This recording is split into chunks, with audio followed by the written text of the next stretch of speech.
Corinne Sullivan is a third-generation Scientologist, born into Scientology, raised in Scientology, went to the Delphian School in Sheridan, Oregon, which began in the 1970s by Martin Samuels as a boarding school, but following L. Ron Hubbard's study technology and training routine.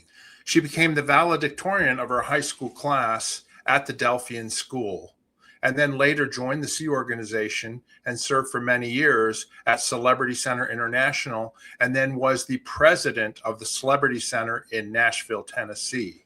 She left in 2019 because of the abuses and the potential illegal activities that she witnessed that she felt were not Scientology. And so she left, and she's speaking out for the first time here. We're going to be doing a series of interviews with her, but on this first one, we're going to be talking about the social pressure that goes on in Scientology, as well as her time at the Delphian School.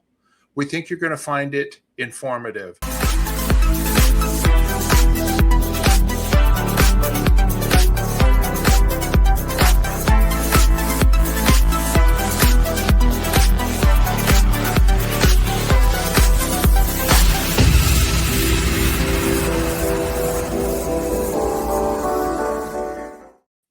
Good day, everybody. Welcome to the channel, Scientology Peeling the Onion. My name is Mark Fisher, and I'm here with Janis Gillham Grady.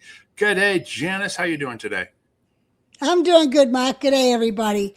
Hey, I'm excited about today's interview because we're going to go into the subject of the Delphi, the old school up in Sheridan, Oregon. I actually went there on a recruitment mission back in 1977, and so I have a familiarity with this big school up on top of a hill in Sheridan. So I'm excited about this and hearing more about it. Yeah, and this is a school that was it Martin Samuels that started it originally? Yes, in the Martin 70s, Samuels. 1970s, yeah. Yeah. Martin Samuels was a big mission holder through California, and then he got this school and set that up using Scientology study technology. And it's funny because I never really, I was last in school for like 3 months when I was 11 years old, but I was talking to Martin, and we were having dinner or lunch or something, and his daughter, who was 5, comes in and starts telling him how she learned about trees, and that when you cut a tree, the circles inside the trunk tells you how old it is. And I was like, I never knew that. Because my schooling was reading, writing, and arithmetic. I never learned anything else. So that sticks in my head of a 5-year-old knowing this. That's funny. That's really funny. Yeah. Well, and I guess it was all set up, the Delphian 2 set up on L. Ron Hubbard's study technology and all that sort of thing, right? And it was a boarding school up in Sheridan, Oregon. And we've got a great guest, somebody who actually grew up and went to the Delphi school. And go ahead, Janis, why don't you introduce our guest we're going to talk to today? Her name is Corinne Sullivan. She went to Delphi and later went to the Sea Org, and she left the Sea Org in 2019. So she's, pretty new out, just 6 years. And so let's bring Corinne in. Here we go, Corinne Sullivan. Hi, welcome to the channel, Corinne. Hi. Thank you, Mark. Thank you for having me, Janis. You're welcome. Yeah. I'm happy to have you here. Thank you. I'm happy to be here. Really excited to talk to you both. That's great. That's great. Why don't you go ahead and explain let's start your story at the beginning. How did you get involved in Scientology, and we'll go from there into the Delphi and all that. Okay. So I got into the first course I did in Scientology was at Flag, and I was 4 years old, and I did the communication course. Yeah. And I was 4. At 4 years old, they had a place where the children were doing courses that was close to the large pool in the Fort Harrison. So you could go swimming, and then you'd have to get dry and get in to be on time for course. And so I did the communications course there, and I graduated there, and my parents were really happy about that. And at the same time, we had moved from Seattle, Washington. Somebody had connected with my mom through the Oregon Church of Scientology, I believe it was, and they'd told her that this school was getting started. So we lived in Seattle at the time, and we had 2 houses on the top of Queen Anne because they were bought in one lot for $40,000, like in '79. These 2 pieces of property are now worth about $9 million or something like that today. Wow.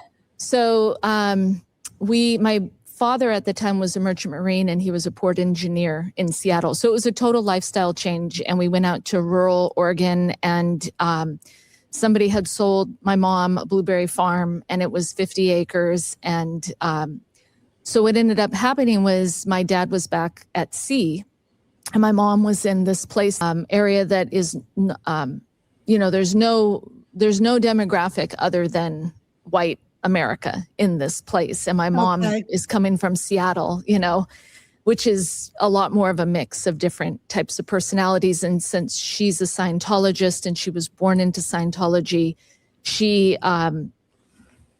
it was basically a huge lifestyle change. So while we were going to the school, we also had my mom that was really having a lot of emotional setbacks, basically on this farm in very much a rural area. So she had this constant threat, and she had a series of things that happened to her too. So that the real stable part of my life in those years was the church completely. And my mom and my dad were both doing their OT levels at that time period. And so that was really the starting point for me to be taking courses. It was concurrent with my experience at Delphi. And I always sort of hoped to get away from the school and go do Scientology on my own, but that never happened. So I kind of ended up having this group of people that sort of like follow me and monitor me my whole life. Even when I was like the president of the Church of Scientology in Nashville, I had like these spies that were like checking up on me and asking me who I like and how I felt about like my little brother who was attending the school at the time. So I'm kind of giving a really large overview, but that was the very beginning, was back in the early 80s. So you're a 3rd generation Scientologist, if your mom was born into it. That's right. Yeah, Janis. Okay. Wow. So your grandmother was in. Did they work at the org before your mom started working at the org? My grandma did work at the org. Her name was Lorraine Rowland, and my grandpa is Leonard Rowland, and they were really important members of Scientology in 53 or 50, no, 53, oh, wow. 50. Well, he used to read science fiction, so he read a lot of L. Ron Hubbard's science fiction work. And so he never had any problem with being like completely outside the box. He was always like a very free thinking type of personality. So he was trying to get Scientology started in Oregon, and he was definitely a part of that like very enthusiastic group of people who were auditing each other, and then they were doing their OT levels, and he did like OT 7 in the 50s or something like that. And yeah, that was Leonard, and Lorraine was on staff in 1974, I believe it was, in the Portland Church of Scientology. So she actually went on staff after my mom went on staff. Oh, okay. And your mom went on as a teenager.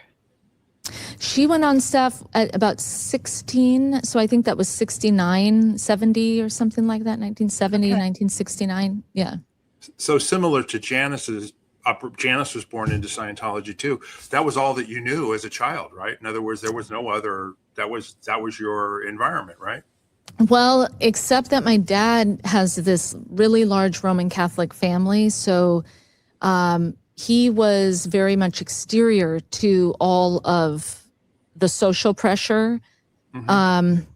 And it's that social pressure which I felt like I should really talk about, because I feel like this is something that should be talked about constantly, is this problematic situation where there's like a social pressure, or, you know, things that kind of veer us off of just us being able to decide our own our own, you know, about what we think about the tech and all that sort of Right.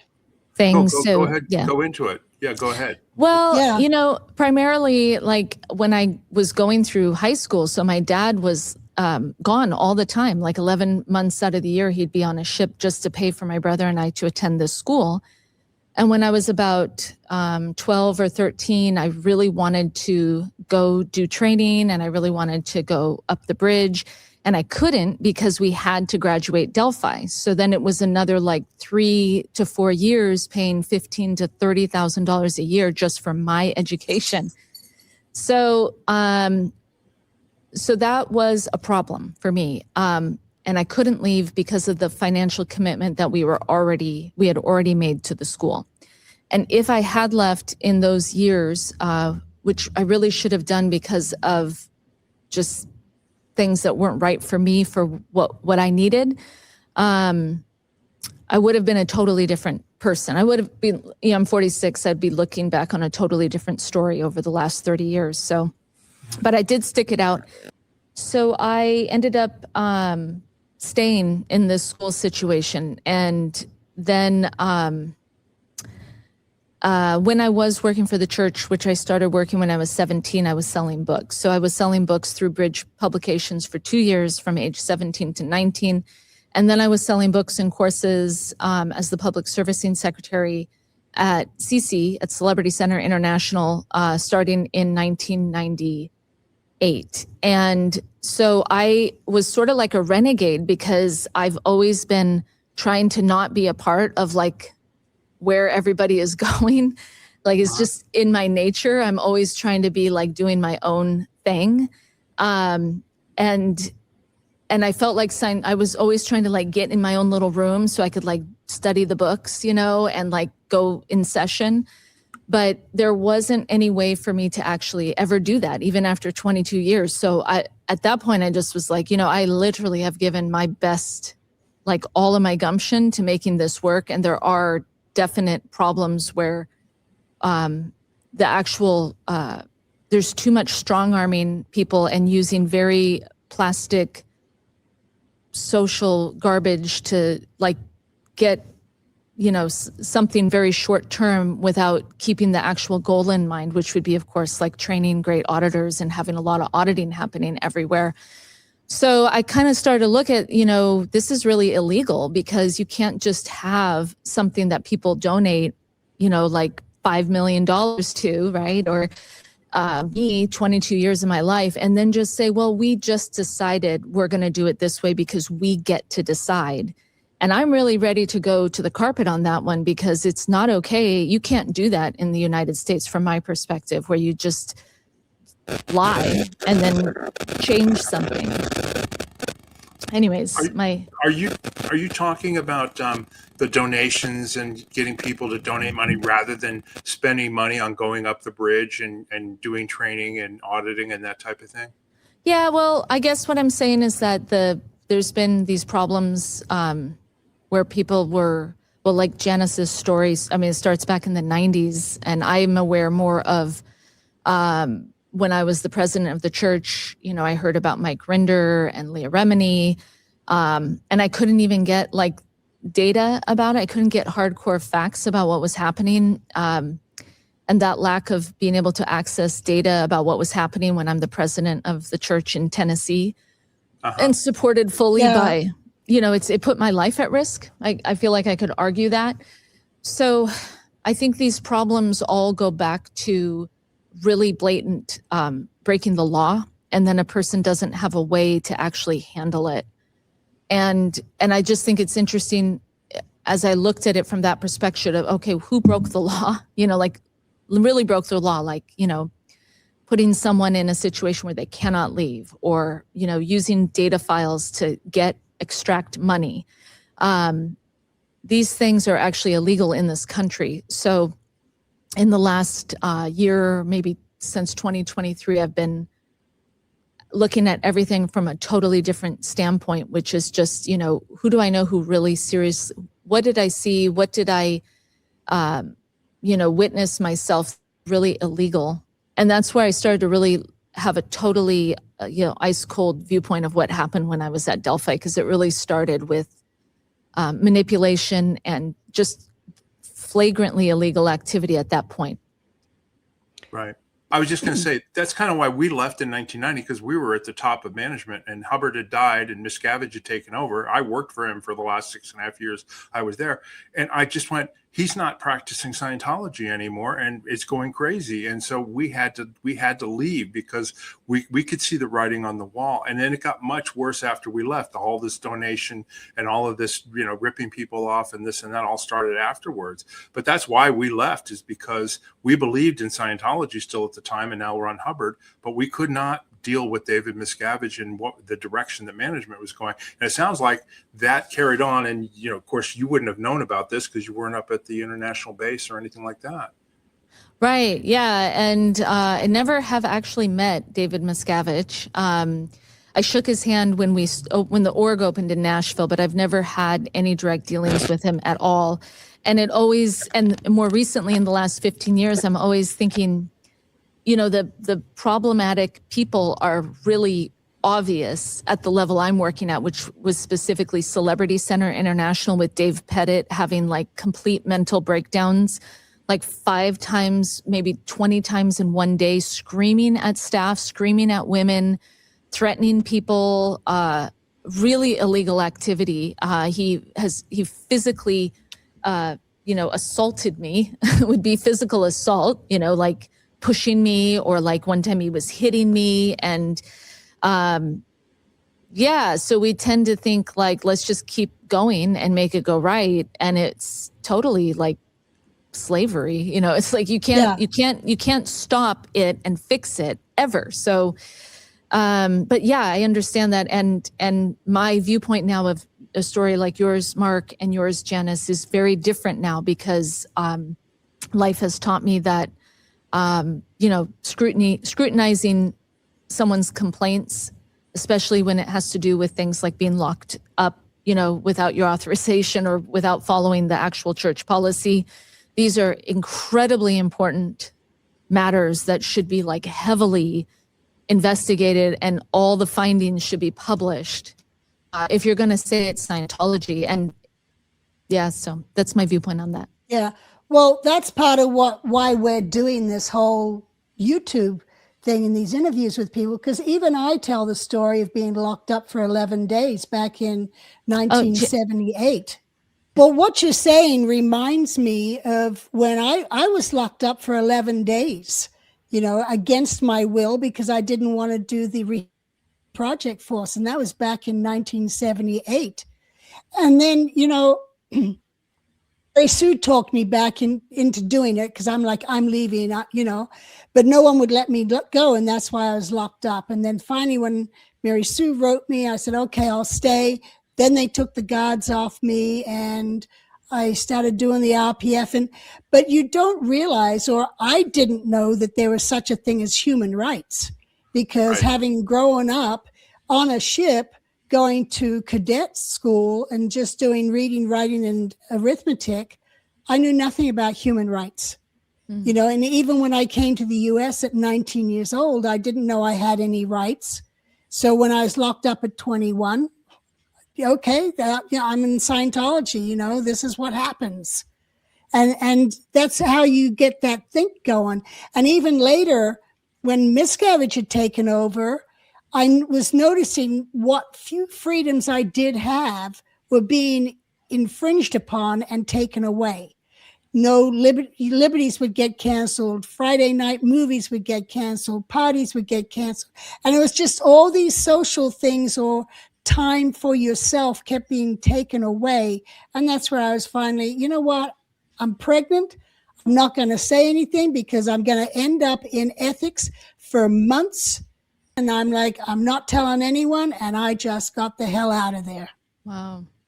Yeah. And the same thing here, when you talk about the physical attacks, I'm number one. Yeah. Miscavige is the one who physically attacked me like 3 months before I finally left. And I just went, that's not Scientology. That's not, I mean, literally he, beat me up, and I covered up and all that because I wanted people to see that he was really crazy at the time.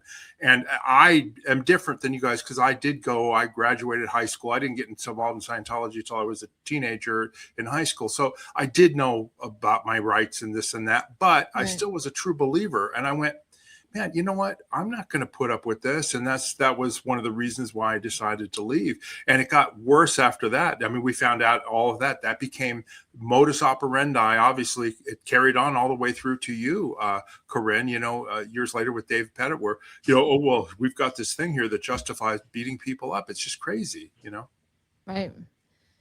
Yeah, it's kind of remarkable that it didn't handle itself. So here we are. And I will bring up, I know like Hubbard, he had a temper, but he did not get into physical abuse except for, I think there was 3 times that I know of that one was when Norman Starkey nearly took us onto the rocks, Hubbard slammed him up to the bulkhead. 2 was when one of the crew members had slept with a minor and Hubbard took a swing at him.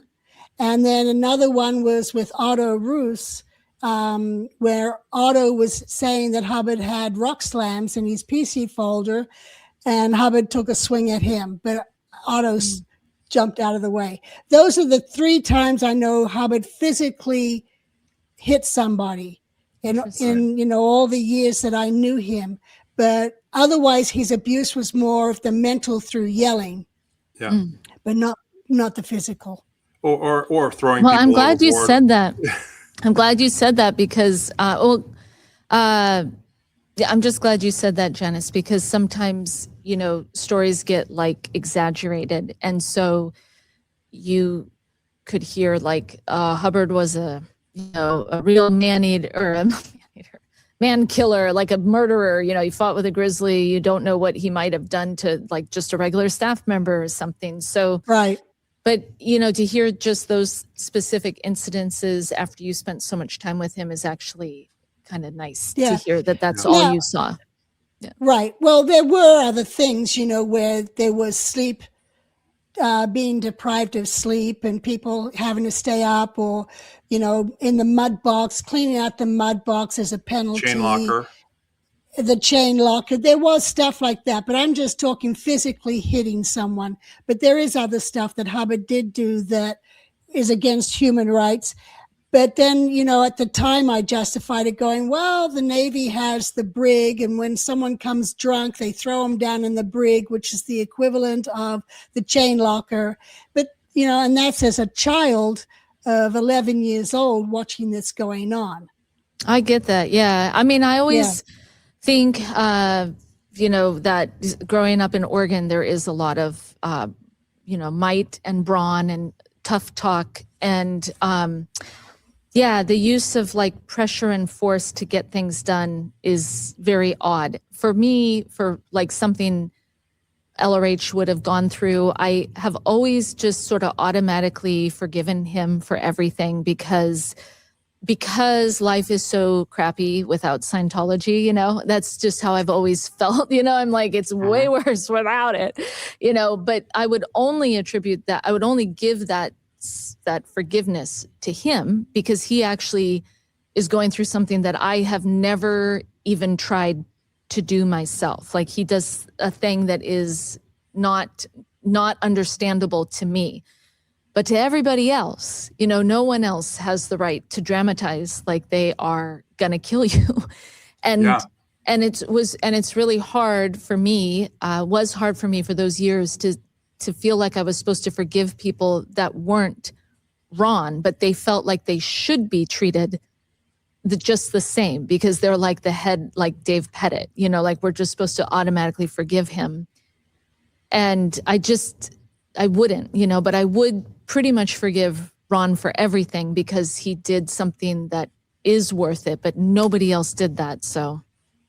I have a question for you. How far did you get on up the bridge or auditor training? You know, what did you actually? How far did you get in Scientology training? And auditing? After all of those years, 22 years trying to go and study, it was a whole saga of me with qualsex, and basically my biggest problem was not being actually allowed to go on study by my seniors, with that, which is absurd, but that was the problem. Right. And then later we had just a lot of arbitraries and stuff like that in the last few years, but for the majority of the time, just physically prevented from going on study. So I made it through grade 0. Mm-hmm. And then not any auditor training or anything like that? On prometering. Got it. Wow. Yeah, and a lot of book 1 auditing, a lot of self-analysis on other people. Yeah, yeah. Yeah, no, that's assists and that sort of thing. HQS level stuff. Right. Yeah. No.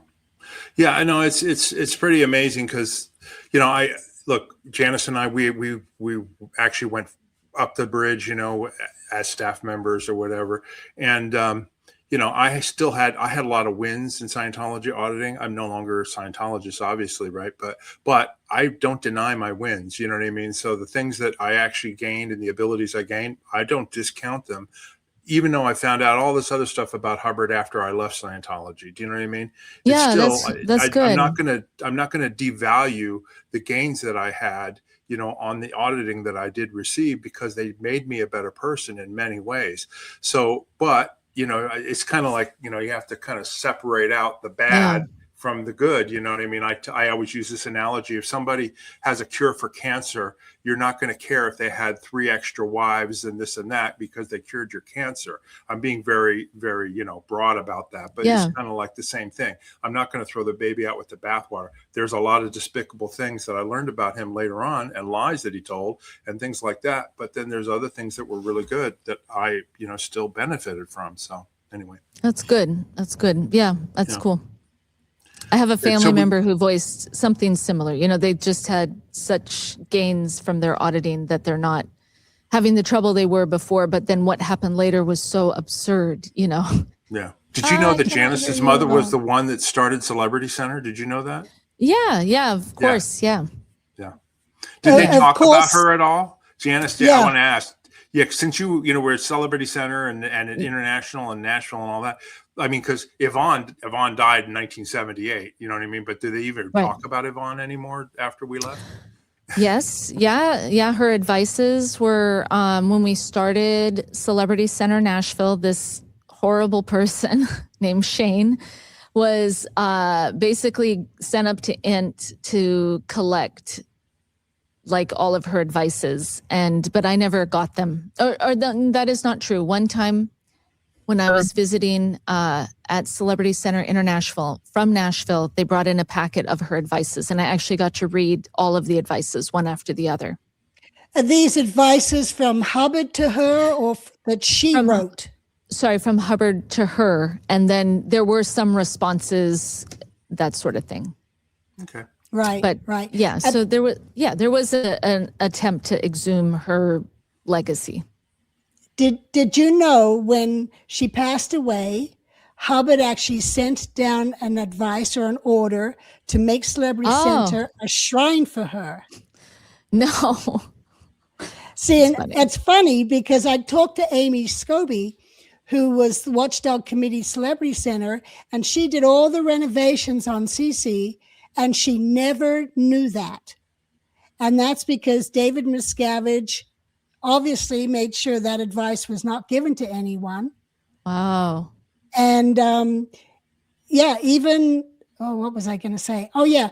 They originally, when LRH said this, there was boxes of all the keys to the cities that she'd gotten and photos of her with different celebs. And there was a whole thing set up for her. Wow. And then they ended up taking away her office and she became no one. And then I hear a story about all these celebrities got together and said, let's have a Celebrity Center. And that's how CC came about.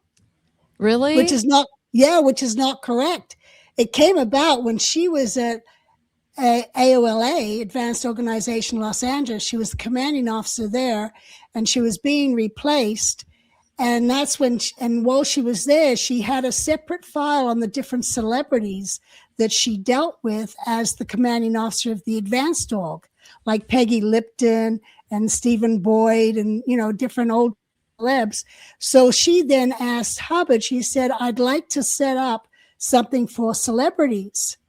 And so she was then sent on a mission with Fred Pear in April '69 to set up a booking office. And it was to book celebrities into jobs and to work with them, to do drills with them so that they could, do their auditions. And meanwhile, she was working with the music band People, Robbie Levin, Jeff Levin, Al Rabisi. She was working with them on setting up Celebrity Center. So those were her first staff members, was Robbie and Jeff and Al Rabisi. Wow. And she started that at the Flag Liaison Office on Beacon Street in Los Angeles. And then she got this old supermarket on 8th Street. And to renovate that, they put down patch carpet work and, for the carpet, just patches of carpet because they couldn't afford real carpet. And whatever they could get out of it. No ideal orgs, right, Janice? Yeah. No ideal orgs, no donations. No donations, nothing. It's whatever they could scrounge is how they started off Celebrity Center on 8th Street. Well, I'm glad you by her. That's amazing. That sounds like a remarkable person. I have to say that I actually like the older orgs better than the ideal orgs, only because they seem to sequentially add up. And it does make a difference as time moves forward, even though the beauty of these buildings are amazing and the restoration efforts are very time consuming and so therefore should be highly applauded. But, it's there was a really cool camaraderie that I think got lost with this sort of heartless fundraising, and it's terrible. I mean, it's like the best, what makes Scientology wonderful, second to the tech, is these great auditors and their kind of awesome attitude and stuff. And they got really abused. Exactly. Scientology was not supposed to be about mess and real estate and donations. It's supposed to be about the enhancement of each individual and improving their lives, not improving real estate. Right. I mean, Hubbard's viewpoint was get an older building, clean it up, make it look good. He didn't care about whether or not it was a palatial suite or anything. He would be outraged at the amount of money. First of all, he'd been outraged about donations because completely against his policy of like, raise money. He wanted services delivered. I mean, literally, there are so many policies and advices about, if we take in the money, we got to deliver the service, not, let's take in all this money and they'll have it sit offshore. And then, we're going to build these, these palaces that are empty. No, that was not his plan at all. That was all David Miscavige. So tell everybody about Delphi and how you got there and what it was like and all that. And I can, if you want me, I can pop up some photographs, when you talk about things. So just let me know. Go ahead and just tell the story of your experiences there. Yeah, absolutely. Well, the first time I was at Delphi, it was like 83, 84. So I was really young, 5 and 6 years old. And then we went into the Sea Org and we were up at the LRH Archives location, just my mom and my brother and I. And we were there for about a year or so, maybe a little bit less than a year. And then we were at Florida. Corinne, the Archives location, are you talking about Lake Arrowhead? Yes. Yeah, we were there. Okay. Anyways, day to day at Delphi. So when we came back after that, we were back in 88 and I was there from 88 to 95. And Delphi is a boarding school. It's on an incredibly gorgeous piece of property. It was an 800-acre piece of property that had a Roman Catholic monastery built on it. So a really large building with an absolutely historic cathedral on the back side of the building. Just it has stained glass from a stained glass manufacturer from the Portland area that every piece of those is like a timeless collector's item depicting various Roman Catholic, saints. And the, you know, towering ceiling that's probably 3 stories high with, you know, decorated beams at the top, really gorgeous facility.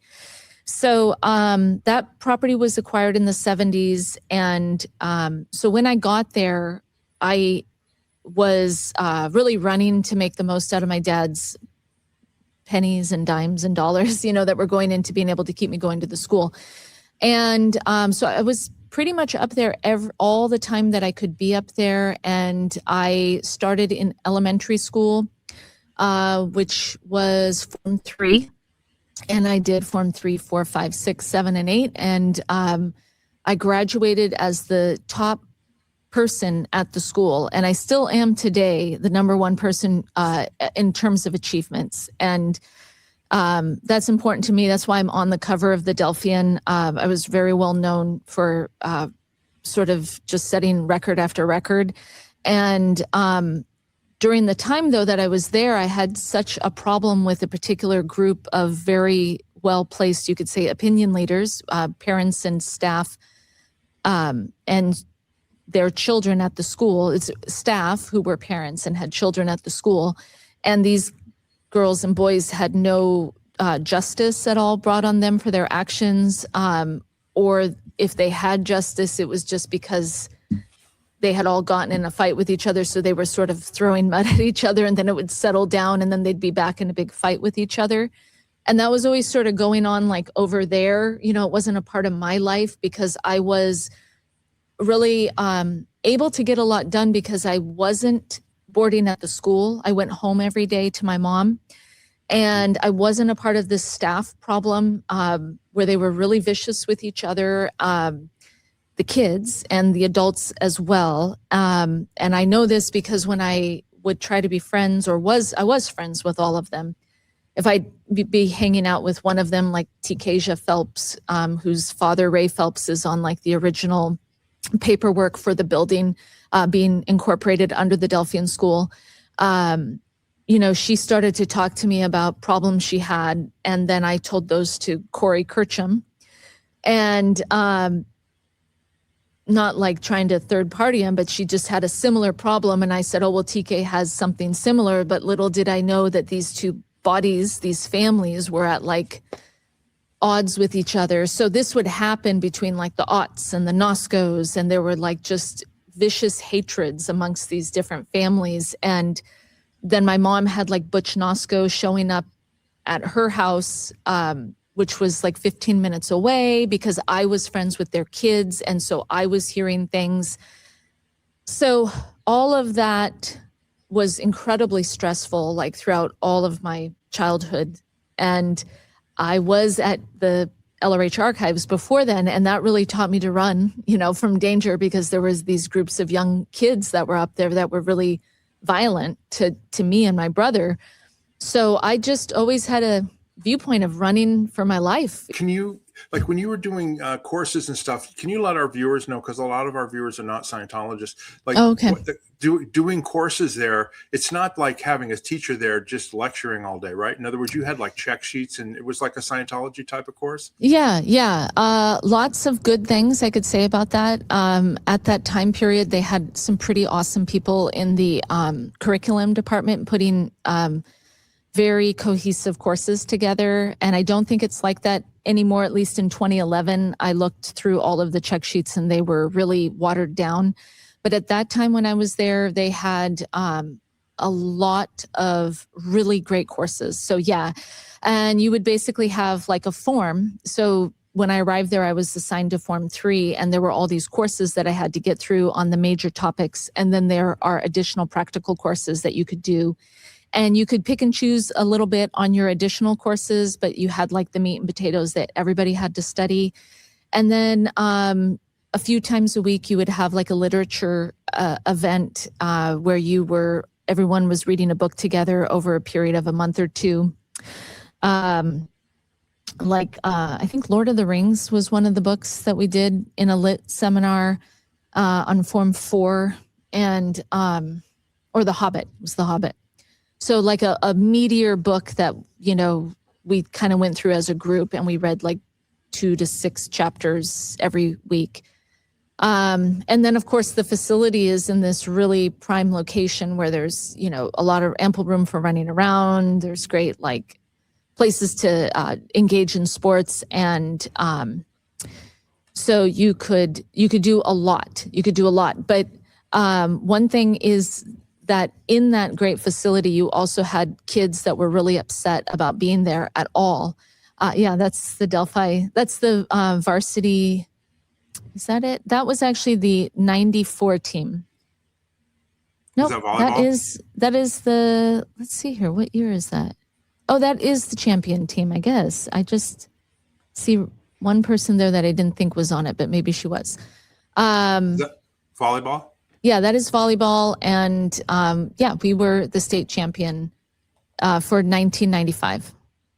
And that is the drama club. Yeah. You played volleyball or sports against other regular county schools? Yeah. Yeah. We were competing against everybody in our area, basically. Okay. Yeah. I'm just going through this stuff here. Is this your graduation? Yeah, that's the graduation. So that's 96. I graduated in December of 1995. And then, so when you go through all these forms, you do the basic meat and potatoes, and then you add things on.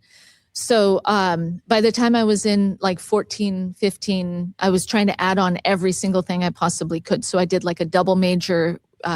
Normally you don't do majors, and I heard that they don't do majors there anymore, but they used to have a choice. You could be humanities, arts, business, and science and tech.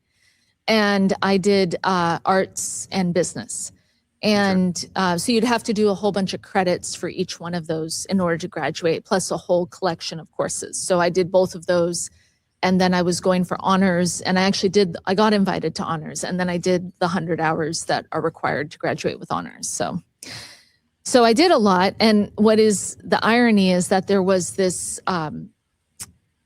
like heavy use of fake ethics, you know, like in the schools. So you would have these just kind of terrible scenarios where kids were really upset. They were being told they were out ethics because they couldn't study, or you had just bizarre scenarios where a person was really quite upset because they were being told they were evil, basically, by certain staff at the Delphian School. And so by the time I graduated, I was really quite done with just the roller coaster, and I was looking forward to like the adventures of life. And then I just ended up getting kind of into the Sea organization. I have a question. Like, it obviously, you know, when you're on course in Scientology organizations, if they pick up on an out ethics situation or something, you go to the ethics officer to get that sorted out. Right. At the Delphi school, was that similar? Like, was there like an ethics? Like, if kids were like not getting along or they were doing something wrong, was there a way that were they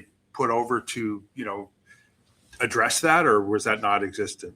No, I mean, thank you for bringing that up and sort of shining a light on that, because that is sort of where they cross the line where, you know, you're either a school or you're a Church of Scientology. You can't be a school that we're paying this large amount of money for, and then you're also sort of doing this bizarre, squirrely garbage that is not Scientology. But yeah, those things where it's sort of like they weren't ever incorporated as a Church of Scientology.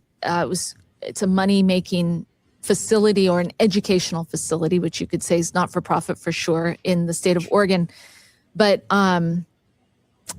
it just seemed to me that there was a lot of crossovers, and then people sort of black, like talking really bad about Scientology and saying it was easier to point the finger at L. Ron Hubbard and Scientology rather than just saying this school is not really organized in a way that makes sense. Like, either be a Church of Scientology and then you're a Church of Scientology.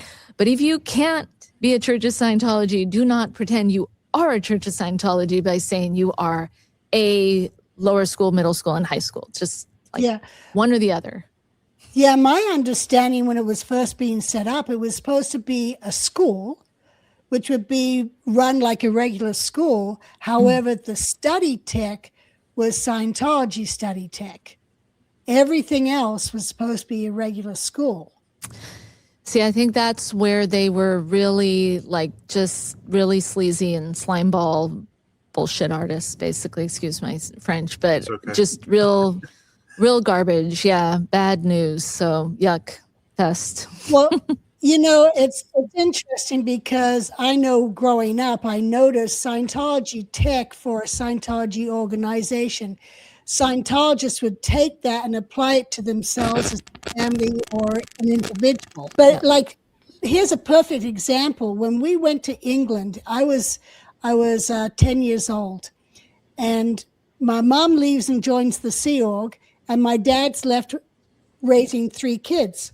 So how does he want to get us to do our chores and not fight? He puts in a chit system. And in Scientology, you have, you know, the chits, the DevT chit for developed traffic. You have knowledge reports, things that shouldn't be, you know, you have different kind of chits. Well, Janis, explain what a chit is. I don't think people will know what that is. A chit is basically a report on somebody for having done something that you had an issue with, that you felt wasn't right.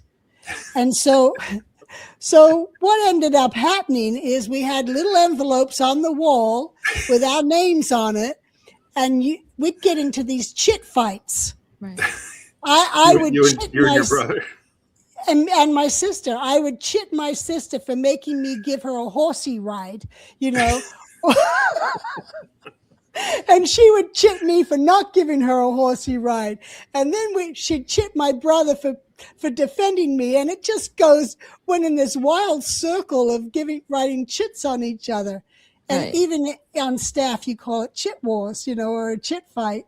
Right. But that's a perfect example of how people would take Scientology tech or administrative technology and implement it into their life. And I'll tell you, it was a nightmare. I hated it. Right. Yeah. And so, however, the humor is evident in your voice, right? It is funny. And there have been many funny things that have happened to all of us, like your story. But I did, really as the president of Celebrity Center Nashville from 2009 until 2016, really had a very, cold ice water dip, I guess, on the fact that we can't do that at all. You can't have like a chit system, even though it's cute and it's similar. And like I said, many people have done the same thing that your father did, right? So, so it becomes really bad for kids. So I understand when these kids, we've heard various kids have had problems being raised in Scientology. And I always felt like, well, I didn't, I just didn't.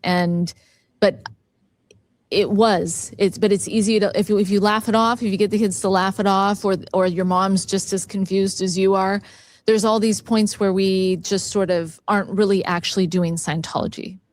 Yeah. Well, we didn't laugh it off at the time. We hated it. Oh my gosh. Okay. Well, there you go. And I feel like I just rambled the whole time, but, no, Corinne, you'll find, we've been out for 35 years. Okay. So it's kind of like, we laugh at some of this stuff now because we go, how ridiculous that we were doing some of this stuff. Do you know what I mean? At the time, it was very serious and various this, but it's kind of like at this point, it's like, I can't believe that we did that. And it's kind of like a rejection, like, you're laughing off the stuff and all that. I agree. Yes. I have a question, but back to Delphi, I want to have a question. So if students were misbehaving, let's say, whatever they were doing, they got caught cheating on a test or whatever, was there any way, how did they deal with it at the Delphi school? Did they just turn them over to their parents, or did they or did they have an internal system that they would deal with it, or would they just ignore it? They had an internal, they would not ignore it. It was terrifying to watch. Kids would get suspended on campus where they had to do manual labor. They would get sometimes expelled, but mostly they were just confined to the campus. So their parents are paying, particularly for boarding students, tens of thousands of dollars a year. And that whole step, again, I believe is totally illegal and just blamed on Scientology. Because what they should do, let's say cheating on a test, send the kid back home to their parents and let the parents deal with them and then send them back. Yeah, definitely. Yeah. Okay, I just found that interesting because I was wondering. Yeah. Yeah. Go ahead, Janis. Yeah. No, so they kind of did a rehabilitation project for us with I them. was thinking the same thing. Putting You know, them on the Having to mess do book. manual It's layers, scary. Yeah. And it really is psychotic. I mean, I call these people psychotic now Yeah. for doing that sort of thing. I mean, who would treat somebody like that? Really, I wouldn't ever treat someone like that. And, you know, it should never be like excused or justified. So. Let me ask you a question because you obviously, you know, we were talking earlier about, you know, you did all your training at Delphi at your school, and you were like a top student, you know, the highest rated student or whatever that they've ever had and stuff like that. So obviously, I mean, there were some good things going on, but then obviously it went bad at some point. Had it already gone bad when you were still a student, or was there a turning point where things really went off the rails as far as you're concerned? Well, I am a writer. I write stories, screenplays. And when we lay out a story, we tend to think like, this is where things get really hard. You know, this is where things get really bad. Yeah. The people that are doing the bad, which are these families that have actually very much financially profited by what they're doing, and the money can be tracked. Those people were there at the very beginning. Those people were there for a long time. But were they in the starring role? No. Had they gotten away with so much that they just know they can just keep getting away from everything, or getting away with anything because we're not organized enough to like file the report and then plod along for 15 years to get justice, which is really what I think it actually takes? No. So the answer is they were there. The good guys, the bad guys were there, and the good guys were there. And I think the good guys have to get a lot more organized. Otherwise, the bad guys seem to be like winning. If I was going to say any message that I'd like people to take away from this, it's that it's really important to pursue reporting illegal things to the police in the United States. There isn't any long-term reason at all to cover up for other people. And when these illegal things happen, they just made me so much stupider the more I just ignored them, you know, or not necessarily ignored them, but I had no way to address them. And I had no belief that I would ever be like allowed by God to fix anything. You know, it was like, I can do art, I can sell things, you know, I could be an executive, but I can't handle this particular group of people that are in my life for year after year. They upset me. They upset my dad, my mom, my two brothers, my aunts, my uncles, my grandparents. There's no way to handle them. So I guess the thing is like, if for me personally, what I learned is if it feels like there's no way to handle them, there is still a way to handle them, but you might be looking at something so terrible that you've shut down completely, like your intelligence and your like your power, right? So I guess I just am talking about this now because I'd like other people who have data to act now and don't count yourself out. Do you think that the social, like you mentioned, the social pressure that comes on, like when we were in the Sea Org and in Scientology, and I'm sure you probably, when you were in the Sea Org or whatever, you know, you didn't want to say something if you saw something bad because, that'll look bad on Scientology or L. Ron Hubbard or whatever, right? In other words, that's all justified in your head. Is it similar at Delphi and with these different things that there's a protect the organization as opposed to get the truth out? They run that really hard. When I got there, when I was 8 years old, there was a student there who's one of these children of the owners of the school, and he had guns, the whole time I was there. And he would walk around the property shooting squirrels and animals with the guns. And he told me he would kill me if I ever said anything bad about the school because it's his home. So yes, 100%. And that starts a culture of where people are sort of like totally smashed down to being nothing in terms of doing anything about the threat. And then they just sort of, for me, like it's like we're all talking about gibberish and nonsense with each other when what we should be saying is, that man has a gun. You know, what does the law of our city say about him walking around the property with a gun? Let's start right there. Can we even handle that? Right. Yeah. And I absolutely agree with what you're saying. I mean, you can write as many chits as you want, but if they're actually breaking the law of the land, that needs to be reported to the police who have the authority to deal with that and not cover it up. You know, Scientologists should not be covering up crimes that are being committed. That's not what Scientology is about. They're trying to protect Scientology, but when you've got individuals who are doing things like that, it has to be reported to the correct authorities so they can take, you know, and get those people off of the, you know, off of the lines and out of society and get them where they can be corrected. Absolutely. Thank you so much for saying that so perfectly, Janis, because that is like music to my ears. And maybe someone who hadn't, maybe this seems so bizarre, but to somebody from outside our background, but yes. It has been wonderful talking to both of you, Mark and Janis. So thank you for having me on your show today. I really appreciate it. Yeah, and we want to have you back. Welcome. We've got more that we'd like to talk to you about for sure. That's absolutely for sure. Yeah, for sure. We want to thank everybody here for watching. We hope you find this interview with Corinne Sullivan informative. And if you haven't already, please subscribe to our channel. Hit that like button, hit that notification button. Janis likes to say rock slam the like button and notification button so that other people can get the stories and the word about what we're talking about here and the abuses that are going on. Any questions or comments, please go down below. We will answer them all. And of course, we will forward them. Corinne will probably see them as well. And, you know, if you have any questions for her, you can put them in there. And on our next show, we'll ask her about those as well. And if you'd like to support our channel, there's a link in the description where you can buy us a coffee. It just helps us keep the show on the road and handle the expenses and that type of thing. Have you guys got anything else you'd like to say before we end off the show here right now? Thank you for having me.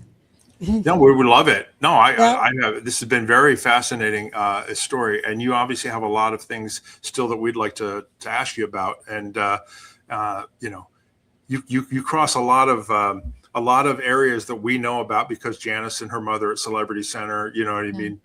The other stuff that you've done in Scientology and the Sea organization, and of course the Delphi, and then the different abuses and the donations and the different things that have gone on. I wanted to ask you, you know, we'll get into later at some point, you know, we left in 1990. You hadn't even joined the Sea Org yet. So we want to ask you about things about that as well. Until next time, everybody. Bye-bye. We'll see you soon.